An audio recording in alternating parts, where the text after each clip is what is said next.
Hi friends, welcome to tech squad. నా పేరు శ్రీకర్. ఈరోజు మనం అన్బాక్సింగ్ చేయబోతున్నాం పోకో F1. మన దగ్గర ఉన్న వేరియంట్ వచ్చేసి 6GB RAM 64GB internal memory.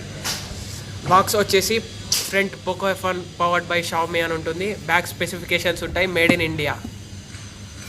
దీని ఫీచర్స్ వచ్చేసి 4000 mAh battery, dual camera, liquid cooling option ఉంది, 845 ప్రాసెసర్ స్నాప్డ్రాగన్ది.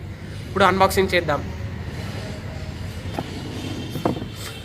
మొదట మనకు కార్ట్ లభిస్తుంది. ఇందులో మనకు back casing and some instruction guides ఉంటాయి. దాని తర్వాత మనకు నెక్స్ట్ మన హ్యాండ్సెట్ ఉంటుంది, పోకో F1 మొబైల్. తర్వాత డేటా కేబుల్ అండ్ మన అడాప్టర్. ఒక్క నిమిషం ఫ్రెండ్స్, మన అడాప్టర్ ఇది వచ్చేసి మన హ్యాండ్సెట్. నేను ఆల్రెడీ బూట్ చేసే ఉంచాను ఫ్రెండ్. మీకు ఈ వీడియో కనుక నచ్చినట్టయితే లైక్, షేర్ అండ్ సబ్స్క్రైబ్ చేయండి. మా నెక్స్ట్ వీడియో తప్పకుండా చూడండి. అదేంటంటే Poco F1 versus Samsung A7. Thank you.